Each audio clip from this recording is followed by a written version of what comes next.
Switch does a lot of things, and in order for it to do so, Nintendo made some smart choices. One of these choices was the removal of the D-pad, something that they invented. Their reasoning makes sense, as it allows for easy and quick on-the-go multiplayer by allowing the Joy-Cons to serve as complete individual controllers, featuring an analog stick and buttons on both sides. On the flip side to that, as an indie machine, the sacrificing of the D-pad for face buttons on the left Joy-Con makes playing a lot of the 2D games and retro titles less playable than they should be. For example, fighting games and their complicated rolling motions. They're a pain to pull off. Enter the Hori D-pad controller. It attempts to fix the D-pad issue by including it, but they sacrifice something. They sacrifice everything else that makes a Joy-Con a Joy-Con.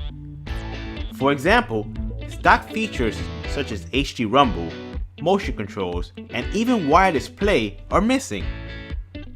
It doesn't even fit into the stock Joy-Con grip. There is no battery, and for some strange reason, the release button is raised about twice as high as a normal Joy-Con, which may make it incompatible with some cases. In all fairness, Hori does advertise that the D-pad controller is for handheld mode only right on the front of the box, with the rest of its missing features highlighted on the back. This means that consumers are picking this up solely for the advertised D-pad. You're probably asking, Ray, how is the D-pad on this? Well, it's serviceable, meaning that it's better than using the stock Joy-Con buttons, but compared to other modern D-pads, it's nothing special. It's small and a little mushy, plus its placement in the middle of the Joy-Con doesn't balance the Switch well in your hands and positions your thumb in an awkward way. It's simply not comfortable for long periods of play. It is responsive, and you should be able to pull off your dragon punches with little effort, but what good is it if your hand will cramp up after a few matches? The analog stick feels faithful to the stock controller, while the minus button has a slightly different shape, loses its clickiness in the transition with a taller build and a mushier feel. Speaking of mushy, the screenshot button is the biggest offender in that regard. It feels like it's held on by tape on the inside instead of having a rubber membrane. It works, but it's not a great experience. The L and the ZL buttons are a different story. They have a satisfying click that I argue feels better than the stock Joy-Con. Since this controller is strictly for handheld mode only, there are no SL and SR buttons. The shell is made out of a plastic and feels sturdy enough, but without all the internals of a stock Joy-Con, it feels nearly weightless and insubstantial in comparison.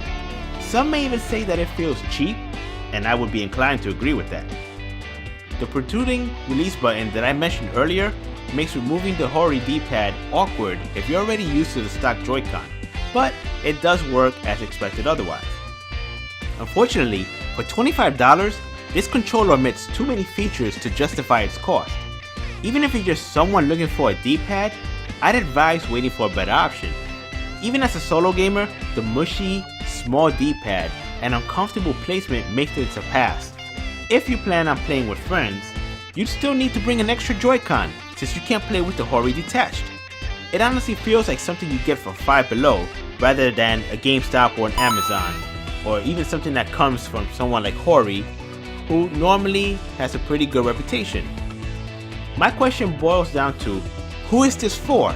And because of that, it's not a recommend.